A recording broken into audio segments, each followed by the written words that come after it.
디모데전서 3장 8절부터 이렇게 보도록 하겠습니다. 집사의 자격이 또 이렇게 나오죠.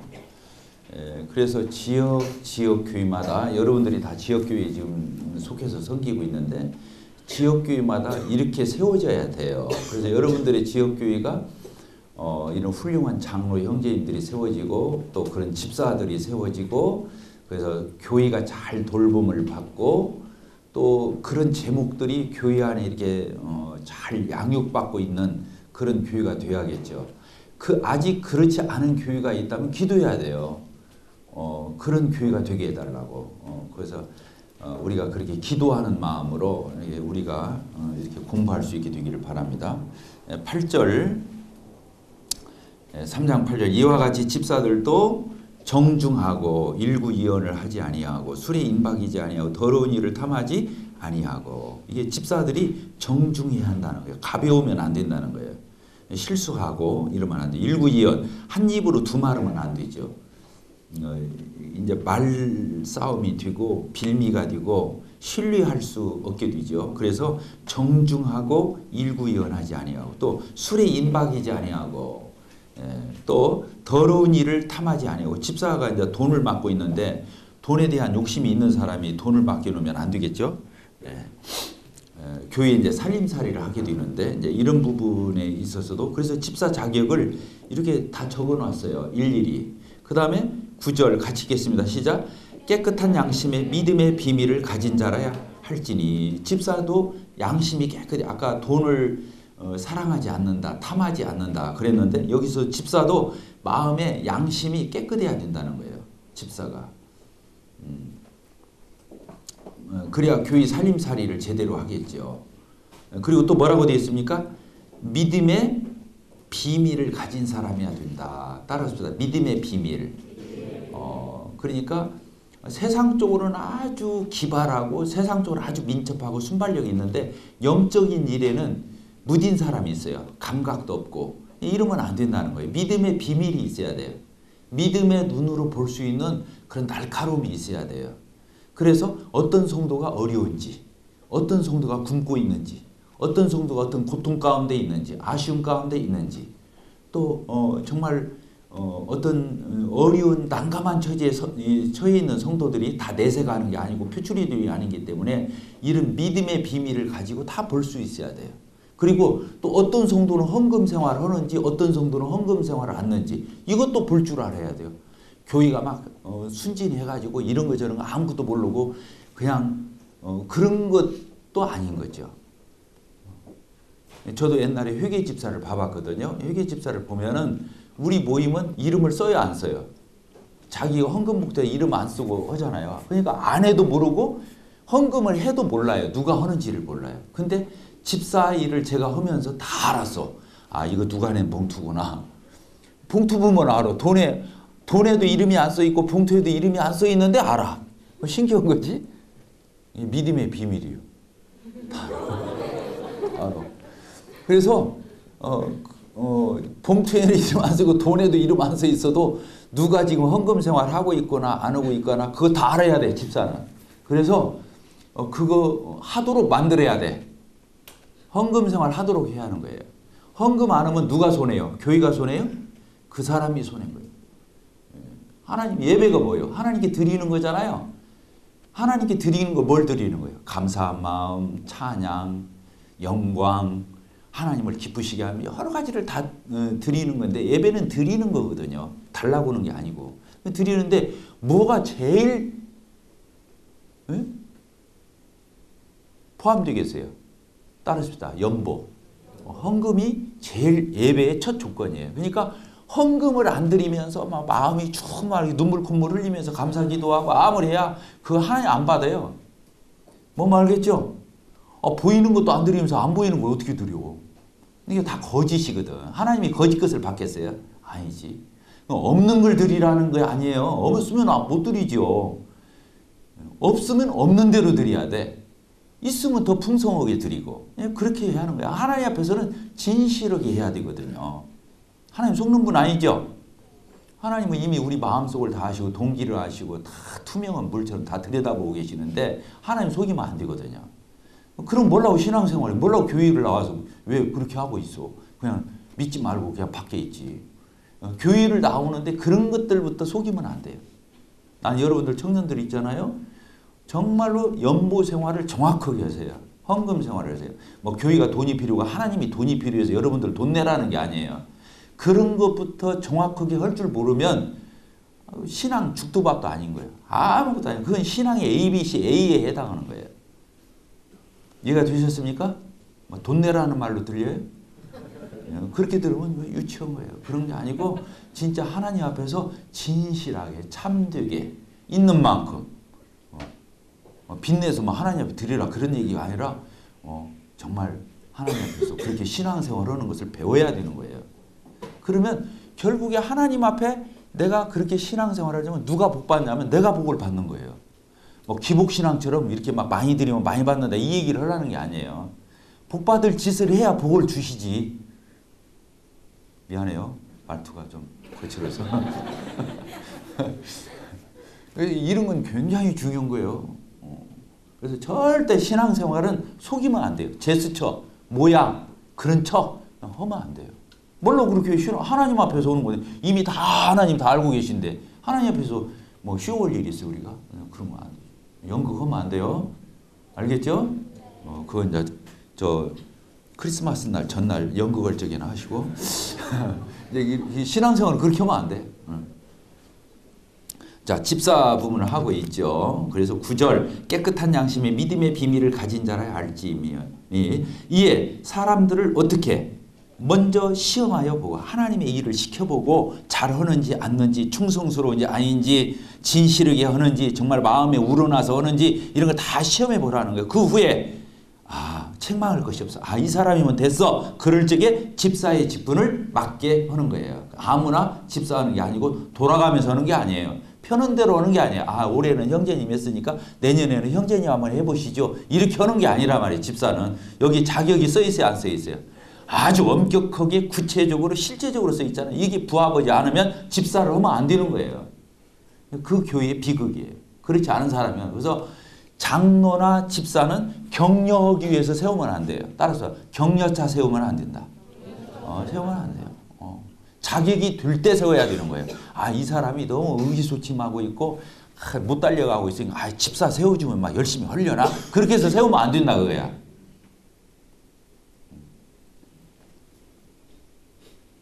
또 여자들도 11절에 여자들도 이것은 여자 집사를 얘기하기도 하고 집사의 아내들을 얘기하기도 해요. 근데 우리 모임은 주로 그 집사의 아내로 주로 해석을 하죠.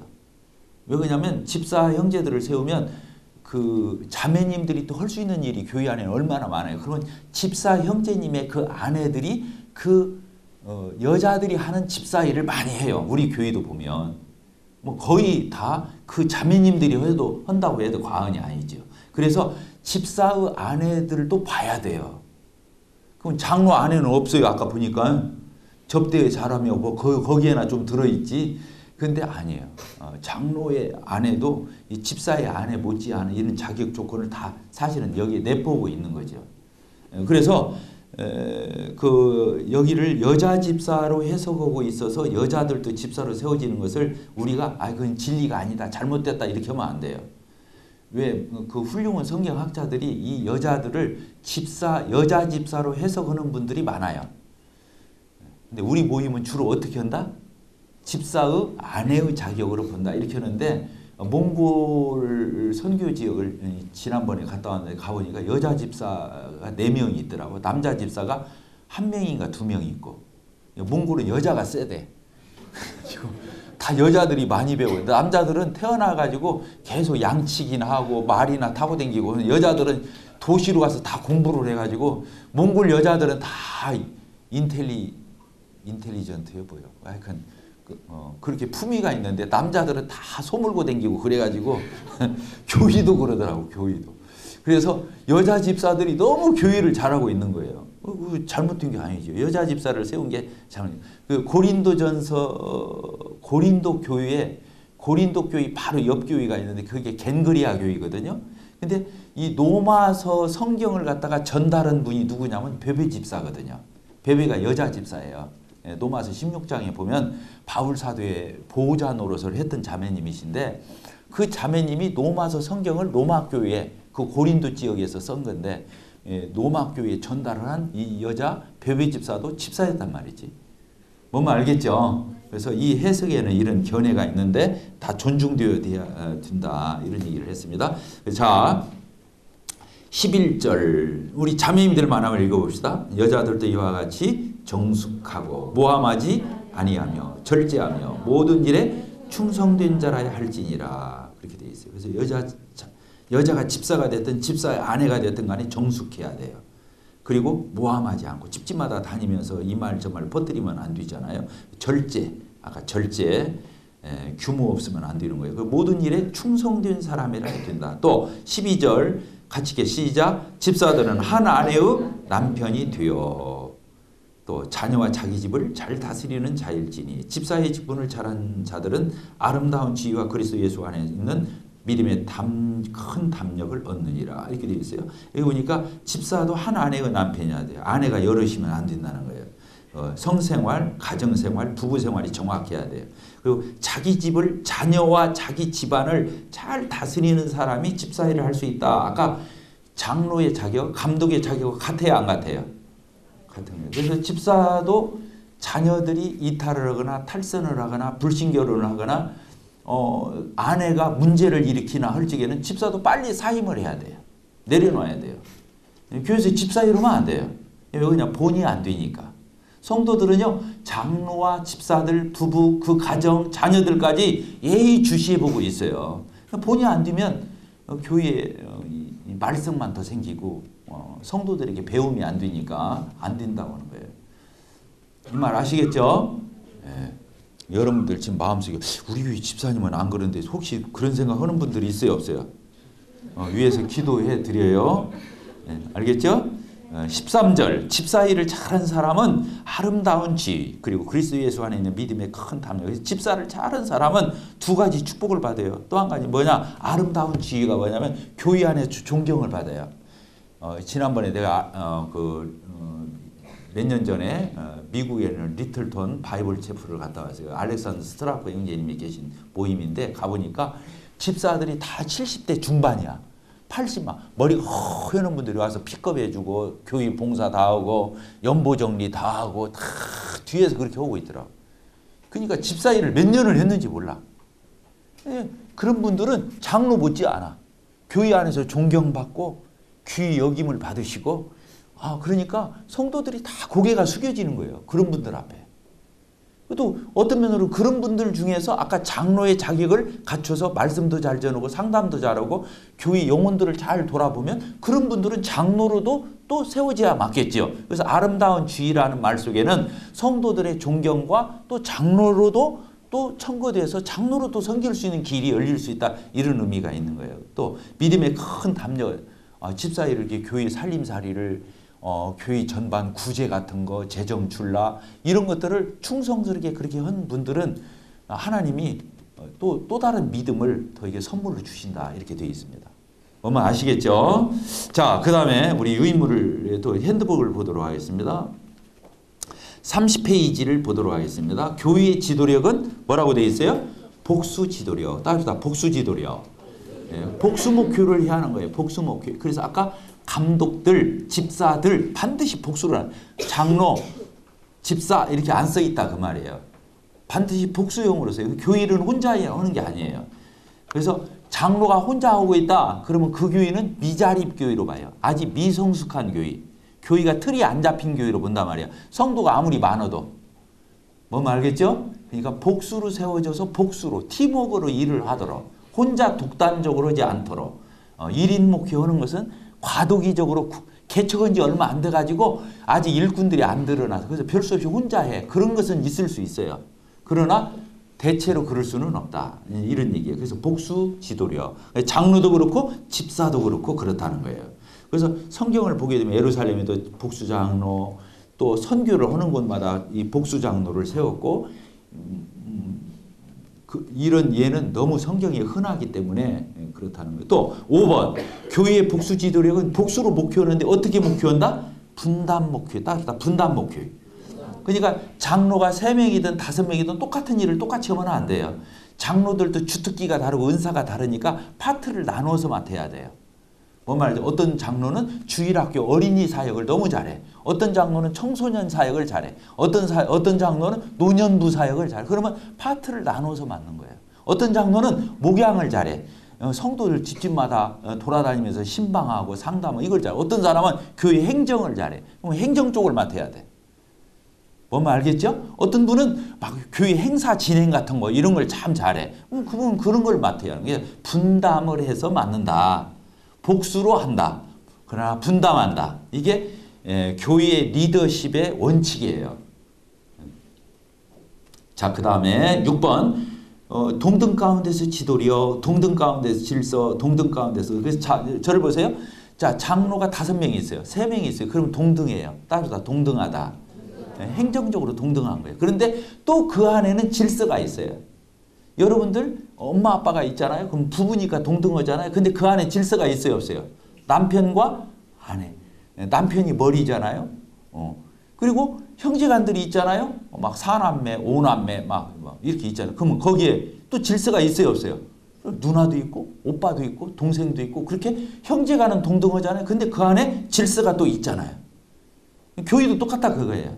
교회도 장로들이 있어요. 5명이 있어요. 그럼 5명이 동등한 거예요. 그런데 그 안에 또 뭐가 있어요? 그 안에 또 질서가 있어요. 그래서 그 안에 더 유력한 장로가 있어요. 더 위에서 존경받는 장로가 있어요. 왜? 헌신도 더 많이 하고 열심도 더 많이 하고 또 성도들에게 더 잘 가르치고 그래서 그 장로는 성도들이 더 존경하고 따르고 그럴 수 있는 거예요. 그게 차별이 아니에요. 그렇게 하라고 되어 있어요. 성경에서는 잘 가르치는 장로를 배나 더 존경해 주라 이렇게 써 있는 거예요. 이 말 알겠죠? 그래서 동등하다고 해서 획일화가 아닌 거예요. 따랐습니다. 동등 가운데에서 질서. 이것을 수준이라고 그러는 거예요. 동등하다고 해서 막 계속 다 맘먹어버리고 질서라고 해서 막 서로 동등도 없애버리고 이러면 안 된다는 거예요. 동등 가운데에서 질서가 있다. 이런 거예요. 그래서 예수님 12제자를 봅시다. 예수님 12제자 중에서 특별히 수제자가 누구였어요? 몇 명? 네? 예수님 수제자 이름 아는 사람. 베드로, 야고보, 요한. 3사람이었잖아요. 12명 중에서 이 3제자는 예수님이 특별히 더 관리를 했어요. 훈련도 더 시키고 안 데리고 갈 자리도 데리고 가고 그렇게 했다는 거예요. 변화산도 아무나 올라간 게 아니고 3제자 데리고 올라가고 그랬어요. 그러니까 예수님의 12제자는 다 사도예요. 12사도. 그런데 그 중에 3사도는 예수님이 더 각별하게 리더십을 키워줬다는 거예요. 그리고 또 그 3사도 중에서 또 누가 톱 사도였어요? 베드로가 그렇게 했어요. 그래서 어떤 결정을 하거나 또 최종적으로 어떤 발언을 하거나 이렇게 할 적에는 베드로가 나서서 발언을 하고 대표격으로 활동을 하고 그랬다는 거예요. 이게 이것은 성경적이라고 하는 거예요. N분지일로 나누는 게 아니다는 거예요. 이해가 됐습니까? 네, 그래서 이제 이 부분이 굉장히 중요하고 이제 그 장로들과 집사들의 수준을 얘기하는 거예요. 이건 인격적으로 가능해야 돼요. 이것도 무슨 뭐 어떤 행정적으로 막 이걸 분배해서 되는 게 아니고 그렇다는 거예요. 자, 7번. 그래서 삼위일체 하나님의 존재 방식, 사역 방식, 교회 리더십에 반영되어야 한다. 삼위일체 하나님도 3분인데 하나가 됐잖아요. 그리고 3분이 다 역할 분담을 했어요. 하나님 아버지는 모든 걸 계획하시고 경륜하시고 목적하시고 그다음에 성자 하나님이신 예수 그리스도는 그 하나님 아버지의 뜻을 이루어드리고 성령 하나님은 그런 것들을 일일이 다 적용해서 그런 걸 실현해드리고 그러니까 삼위일체 하나님도 어떻게 했어요? 삼위 하나님이 동등하시잖아요. 예수님하고 아버지 하나님하고 동등해요. 그러나 동등될 것으로 또 여기지 않았다고 그랬잖아요. 그러니까 왜 그냥 아버지니까.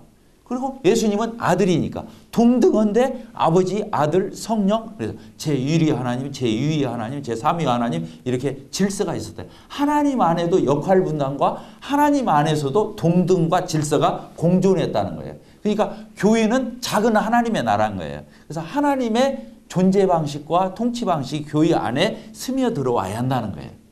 자, 아시겠습니까? 예. 그래서 교회는 성직자주의도 안 되지만 1인 목회도 안 되는 거예요.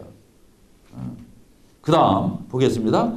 8번 장로들의 집사들의 동역과 분담 사이 교회의 본이 된다. 장로들이 집사들에게 동역하고 분담해서 하는 걸 보면 팀 부서가 있잖아요. 교회 안에서는 기관들이 있잖아요. 주일학교, 학생부, 청년부, 노년부 뭐 이렇게 다 기원자매 있는데 그 부서도 다 그런 것들을 본받게 되어 있다는 거예요. 성도들이 복수로 일을 하고 팀워크로 일을 하고 이런 것들을. 그래서 장로들이 복수 사역을 하는 것은 그 장로만 잘하고 집사만 잘하는 게 아니라 교회 전반에 다 영향력을 미치게 되어 있다는 거예요. 자, 이해가 됐습니까? 예. 그리고 9번째, 리더십을 세우는 리더십. 리더의 가장 큰 일은 뭐냐? 또 다른 리더를 양육해서 세우는 거예요. 자기만 계속 리더 혼자 하고 있으면 안 돼요. 다른 사람을 자꾸 리더로 양육해서 리더를 세워줘야 하는 거예요. 그래서 같이 일해야 돼요. 처음에는 내가 양육하지만 나중에는 같이 해야 하는 거예요. 그래야 그 교회가 전망이 있고 발전이 있고 그러지 않겠습니까? 맞죠? 그래서 리더십을 세우는 리더십은 정말 리더가 양심적일 때, 자기만 독단적으로 하고 자기 혼자 존경받고 자기 혼자 교회 우지자지하고 그런 게 아니라 리더를 자꾸 양육해서 세워서 같이 일하는 그 미덕을 가져야 돼요. 자, 10번 지도력의 성격. 이 지도력은 세상의 지도력하고 다르죠. 세상은 권력을 가지고 하죠. 그런데 교회는 그게 아니다. 섬김으로, 또 아까 말 대로 인격으로, 질서로, 또 권위, 하나님의 권위를 입는 거예요. 권위주의가 아니라 권위를 갖는 거예요. 예. 자, 그 다음에 31페이지.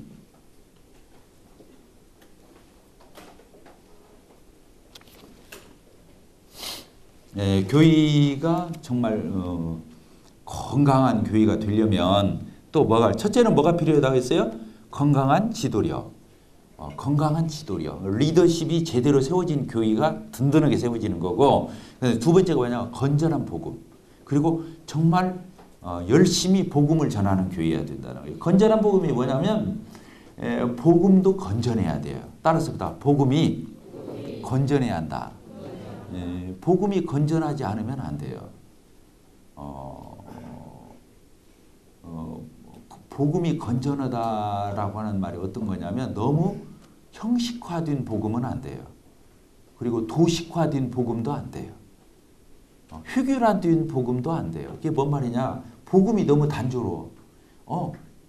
우리가 죄인이었는데 예수님이 죄 다 가져갔어. 이제 죄 있어 없어? 없어요. 구원 받았어. 이렇게 획일화되고 단순하고 무슨 구구단 유듯이 복음을 이렇게 외워가지고 답변하는 것은 그건 복음 아니에요. 인격이 터치가 안 되기 때문에 안 되는 거예요.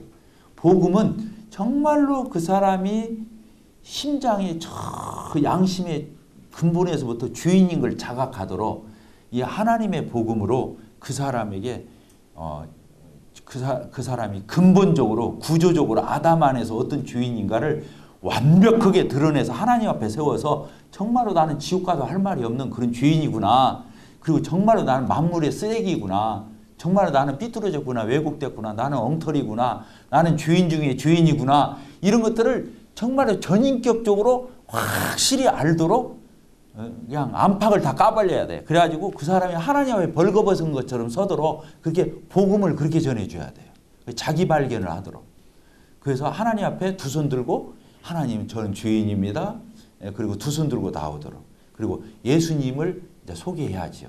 예수님이 하나님이셨는데 하나님의 아드님이셨는데 인간의 몸을 입고 오셔서 이 세상에 있는 모든 죄인들의 죄를 짊어져야 돼. 내 죄도 예수님이 짊어지고 가셔서 성육신 인간의 몸을 입고 오셔서 우리의 모든 죄를 짊어지고 내 죄를 짊어지고 예수님이 내가 죽어야 하는데 예수님이 죽으셨고 내가 지옥 가야 하는데 예수님이 저주와 형벌을 받으셔서 이런 그 예수님이 하신 사역, 예수님이 어떤 분인지 어떤 일을 하셨는지 그래서 이것이 왜 우리가 행위로 구원받는 것이 아니라 왜 은혜로 예수님 사역의 기초에서 구속 사역의 기초에서 예수님을 믿을 때 의롭게 되고 행위로 왜 의롭게 안 되는 건지 그리고 예수님을 믿음으로 의롭다함을 얻는 것이 얼마나 큰 은혜고 사랑이고 무한 광대한 그 하나님의 거룩한 사랑인지 이런 것들을 저 마음의 중심에서부터 양심에서부터 이런 것들이 다 속에서 우리 음식물을 먹으면 저 속에서 막 다 소화를 해가지고 이렇게 완전히 피가 되고 살이 되듯이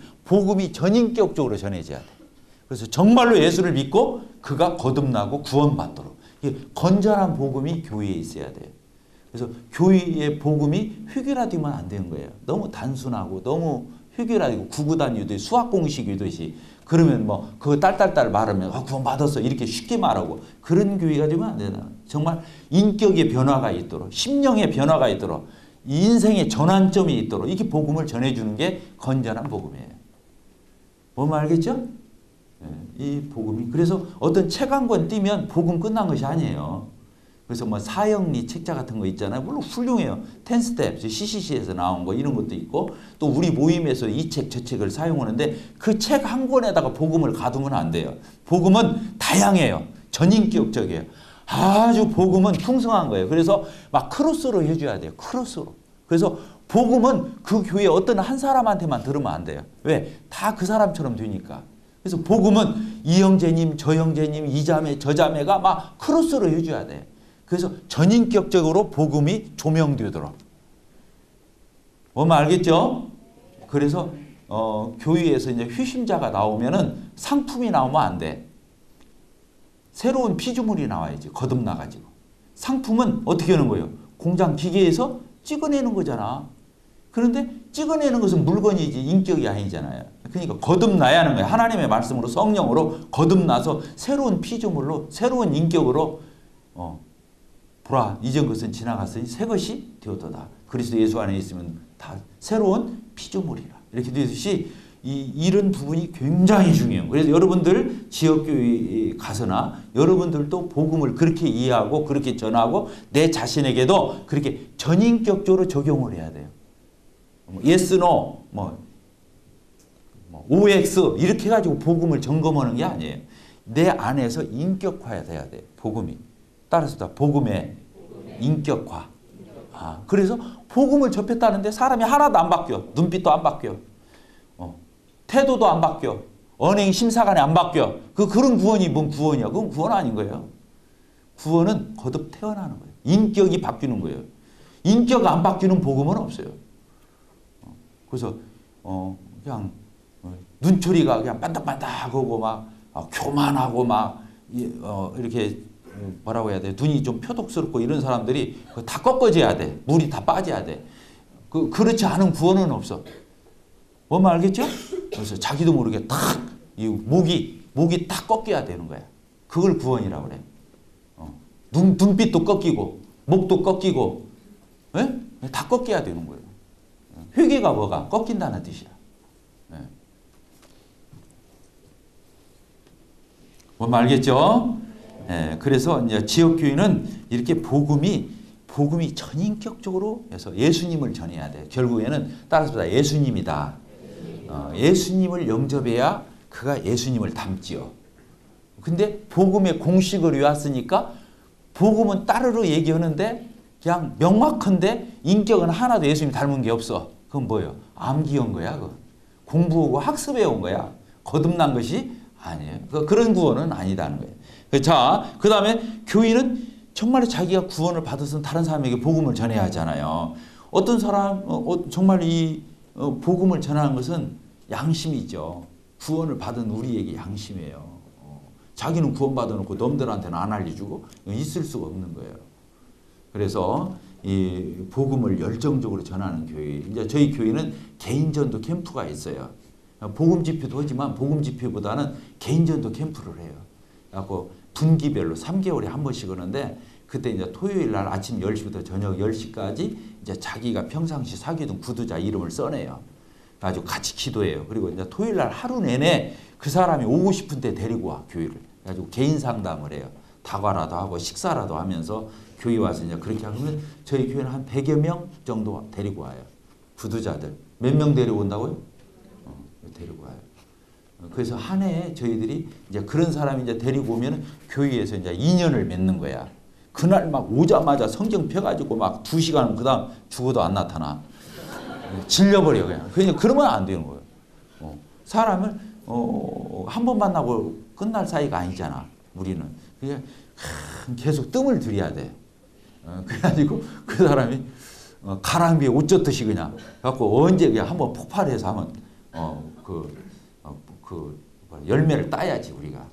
그렇게 하는 건데 저희 교회 같은 경우 한 1년에 평균 한 15명씩 침례를 줬나? 그랬어요.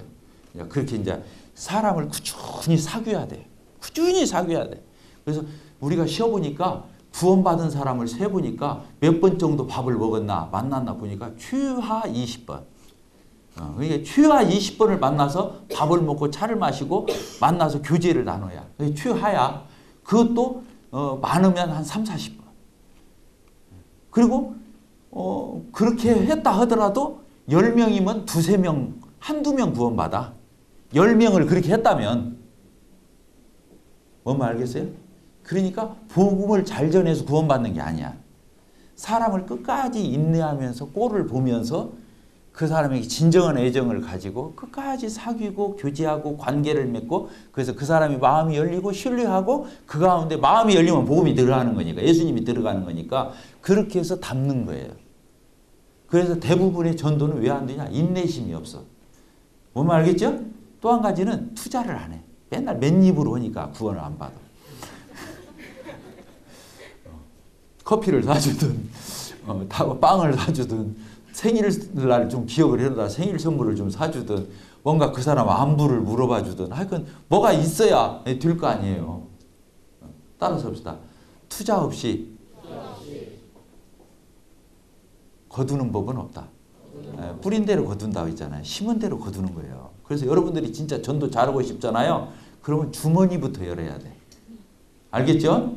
말씀을 많이 무장해가지고 막 딸딸딸 외워가지고 막 척척척척 찾아가지고 한다 해서 전도 평생에 한 명도 못해. 부산만 떠는 거지. 어떻게 해야 구원받냐? 끝까지 만나고 끝까지. 그러면 구원을 안 받을 수가 없어.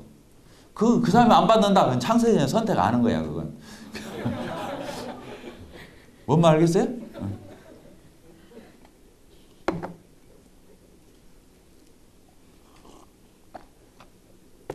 그리고 이제 하나님 나라 가보면 알겠지만은 저도 몰라 안 가봐서 하나님 나라 가서 상 받을 거예요 안 받을 거예요 우리는 하나님의 천국 지옥 가는 심판대는 안 가보지 않아요. 우리는 예수님이 대신 받았으니까. 그래서 요한복음에 보면 심판에 이르지 아니하나니 우리는 심판 안 받아 그냥 천국으로 바로 가는데 우리는 어떤 심판대 앞에 서요? 그리스도의 심판. 그리스도인만 서는 심판대. 하나님의 뭐 백보자 심판 이런 데가 아니고 예수님 앞에 가서 그리스도인으로서 어떻게 살았는지에 대한 평가를 받잖아요. 그때 상 받을 때 어떤 상이 제일 크겠냐? 한 영혼을 구원한, 한 영혼을 주님께로 인도한 이 상이 클 거다. 왜? 한 영혼의 가치가 천하보다 크다고 그랬어요. 그러니까 상도 말할 것도 없잖아. 상이 크다는 말은 안 써 있는데 하여튼 그게 제일 클 것은 틀림없을 것 같아. 뭔 말 알겠죠? 그래서 개인이나 교회나 이렇게 그리고 이제 전도의 은사가 있는 분들이 있죠. 전도의 은사가 있는 분들이 있는데 그러나 그 은사가 있는 분들이 복음을 다 전하는 건 아니에요. 그냥 공적 집회에서 말씀을 좀 전하는 이지 전도는 개인적으로 하는 거예요. 따라합시다. 개인 전도. 저희 교회는 그래서 개인 전도 캠프라고 해놨어. 공적 집회는 개인적으로 몰아온 사람들을 가서 향해서 이게 공적으로 전하는 은사예요. 그럼 복음을 막 많은 사람 듣고 막 복음 설교 잘한다고 뭐 그 교회 가면 막 미어 터지겠네. 성도들이 맨날 구원 받으니까 예배당 막 몇 년마다 막 허물고 다시 짓고 그럽니까? 그런 게 아니라는 거야. 뭔 말 알겠죠? 개인이 전하는 거예요. 복음은 개인이 전하는 거예요. 자, 그 다음에 32페이지. 32페이지. 복음을 이렇게 전해서 사람들이 구원받잖아요. 그러면 구원받으면 어떻게 해야 돼요? 진짜 구원받은 사람을 영접을 해야 하잖아요. 우리가 교회의 지체로 이렇게 영접을 해야 돼요. 구원 안 받았는데 영접하면 그 뭐해? 쭉정이가 아무리 많으면 뭐해? 알고 있어야지. 그러니까 교회는 많은 숫자도 중요하지. 숫자가 나쁜 거 아니잖아요. 왜 그러냐면 예루살렘 교회 막 5,000명도 구원받고 3,000명도 받고 왜 그게 나쁘겠어? 그러나 알맹이가 아닌 것은 안 되는 거지. 그래서 교회에서 구원 간증하고 침례식을 할 적에는 정말 이렇게 엄선해서 정말 이 사람이 인격적으로 구원받았나, 회심했나, 중생했나, 거듭났나, 또 그런 증상은 있나 이런 걸 봐서 우리가 침례를 행해야 되겠죠. 그렇죠? 그런데 또 그렇다고 해서 막 우리가 요구하는 정답을 다 돼야 되는 건 아니에요. 사람마다 다 성격이 다르고 인격이 다르기 때문에 표현이 달라요. 근데 이렇게 에이 주시해 봐가지고 생명이 있어. 근데 말을 못해. 사람들 앞에 얼굴이 빨개지고 입이 혀가 굳어가지고 말을 못하는 사람이 있어. 그럼 그런 사람을 잘 또 체크해서 세례를 또 침례를 주면은 그런 사람들이 또 똑떨어지게 변화돼. 그러니까 이게 어디다 맞출 수는 없어. 뭔 말 알겠죠? 근데 막 구원간증 하는데 보니까 이건 구도자가 구원간증 하는 게 아니라 보니까 복음 강사야. 근데 침례받고 그 다음 주부터 안 나와. 그런 경우도 허다해. 그러니까 이 사람 속을 알 수가 없어. 그렇지만 하여튼 인격의 변화, 심령의 변화, 삶의 변화 이런 걸 봐야겠죠. 생명이 있으면 증상이 있는 거니까 이런 걸 봐야 돼요. 그래서 구원 안 받은 사람을 영접을 해놓으면 이제 그때부터 문제야. 안 나오면 이제 전화해야지, 문자 보내야지, 왜 안 왔냐, 어쩌냐, 또 신방해야지, 뭔 문제가 생. 그럼 맨 그 사람들 신방하다 끝나. 교회가. 뭐 알겠죠? 왜 그러냐면 구원 안 받은 사람을 성도로 해놨으니까 형제자매라고 부르니까 그때부터 이제 구두자라고 도로 할 수도 없고 이건 그냥 교회가 이제 에너지가 다 그런 대로 다 빠져나가. 신방을 사실은 그래서 성도라고 이제 다 침례 줘놓고 이제 몇 년씩 생활도 잘해. 그러다 나중에 이제 삼천포로 빠지면 이제 그런 사람들 쫓아다니다가 실제로 할 일을 또 못해. 교회가. 그러니까 진짜 구원받는 사람이 정말 이 영접을 할 적에 에이 우리가 심사숙고하고 하는 거예요. 저 우리 같은 경우는 침례 이렇게 구원간증을 할 적이 있잖아요. 침례식 주기 일주일 전에 이제 구원간증을 하는데 막 성도들이 다 모여 막 그날은 막 관심이 막 눈에 불을 켜고 다 쳐다보고 있는 거야. 우리 교회 같은 막 구두자 지난 작년에는 봄에 12명이 침례를 받았어요. 한 100여 명 넘게 막 와서 막 보고 이번에 7명 받았어요. 가지고 한 150명이 모여서 막 또 지켜보고 있는 거야. 막. 진짜 받았나 안 받았나. 이 교회는 여기에 대해서 관심이 있어야 돼. 그리고 구두자들이 막 조금 이렇게 무르익어 가려고는 구두자들은 그날 꼭 데리고 와야 돼. 구원간증할 때, 침례식 할 때. 그것을 본 사람은 다음에 그 사람이 침례를 받게 돼 있어. 뭔 말 알겠죠? 왜 그러냐면 그 장면이 신비롭거든. 신기하거든. 간증할 때 막 성도들이 다 지켜보지. 본인은 덜덜덜덜 떨면서 간증하지. 막 또 막 질문하고 답변하지. 막 이런 걸 보면은 스릴이 있는 거거든. 성도들도 그렇고 구두자들도 막 그런 마음에 아이고 나도 저렇게 받아야겠다 생각을 갖는 거예요. 알겠죠? 네, 그래서 여기 이제 쭉 써놨어요. 한번 여러분들 읽어보세요. 그래서 교회가 알곡이 아닌 쭉정이들 그렇게 오면 안 되죠.